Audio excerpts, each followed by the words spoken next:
Hello दोस्तों, स्वागत है आप सभी का कॉलेज साथी चैनल में। तो आज हम बात करेंगे डाटा स्ट्रक्चर के बारे में, जिसका हमारा जो कोड है वो है हमारा BCS 301। इससे पहले भी मैं एक डाटा स्ट्रक्चर की वीडियो बना चुकी हूँ, उसमें मैंने important topic and important questions बताए हैं। इसमें मैं जो है ना आपको ये बताऊंगी, होता है ना बच्चों का कि पहला चैप्टर कौन सा करे, पहला टॉपिक कौन सा करे, कौन सा ज्यादा इंपॉर्टेंट। तो एक बार बता दूं मैं आपको, सभी जो चैप्टर होते हैं ना सेम वेटेज के होते हैं, सभी में से हमारा 14 मार्क्स का होता है। लेकिन फिर भी जो होता है ना कि मोस्ट इंपॉर्टेंट में सभी, लेकिन मैं फिर भी आपको कुछ एनालिसिस करके कुछ इंपॉर्टेंट टॉपिक्स बता रही हूँ हर एक यूनिट में से।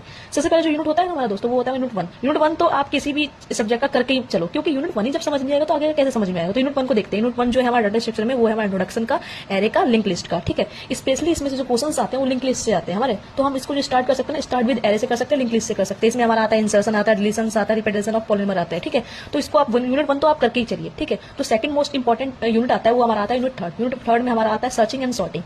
ये हमारा एग्जाम के पर्पज से भी इंपॉर्टेंट है और प्लेसमेंट के पर्पज से भी इंपॉर्टेंट, दोनों में काम आता है ये हमारा। ठीक है, तो आप इसको जरूर करिएगा। इसमें जो टॉपिक्स आते हैं वो हमारे आते हैं सॉर्टिंग एल्गोरिथम, क्यूक, मर्ज, हीप, सॉर्ट्स, ये वगैरह हमारे आते हैं। और जो हमारा सर्चिंग आता है इसमें से, मतलब जो यूनिट 3 का है वो हमारा सर्चिंग आता है हमारा बाइनरी सर्च हो गया, हैजिंग हो गया। ये जो टॉपिक है ना यूजेबल है, मतलब एग्जाम के पर्पज से बहुत इंपॉर्टेंट है। ठीक है, नेक्स्ट जो चैप्टर आता है हमारा यूनिट 4 ट्री। ये जो हमारा चैप्टर ना, ये जो हमारा चैप्टर ये वेरी वेरी इंपॉर्टेंट है, मैंने लिख भी रखा है जैसा कि बाइनरी ट्री। इसमें आता है बाइनरी सर्च ट्री, BST।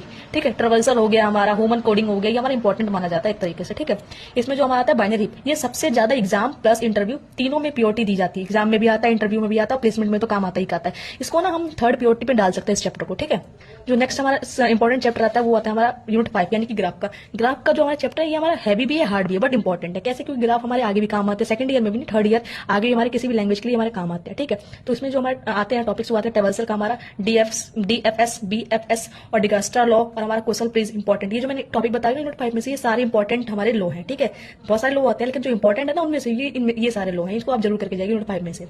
ठीक है, अब हम देख लेते हैं यूनिट 2।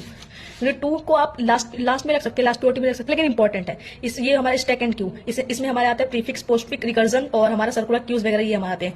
इस चैप्टर को हम एंड में भी कर सकते हैं, क्योंकि एक तरह से ये माने तो एक तरह से हार्ड चैप्टर है ये। तो पहले इजी तो करिए आप, उसके बाद आप हार्ड करेंगे, तो लास्ट में हम इसको रखते हैं। पहला इंपॉर्टेंट जो हमारा चैप्टर हो गया यूनिट 1 हो गया, सेकंड हमारा सर्चिंग एंड सॉर्टिंग हो गया, थर्ड हमारा ट्री हो गया, एंड फोर्थ हमारा ग्राफ हो गया। सबसे जो लास्ट में रखना है ना वो हमारा स्टैक एंड क्यू को हम रख सकते हैं। Okay, thank you. तो इसके अलावा भी अगर आपको कोई चाहिए इंपॉर्टेंट टॉपिक की सीरीज, तो आप मेरे को कमेंट कर दीजिएगा, मैं उसके ऊपर सेपरेट वीडियो बना दूंगी। Okay, thank you.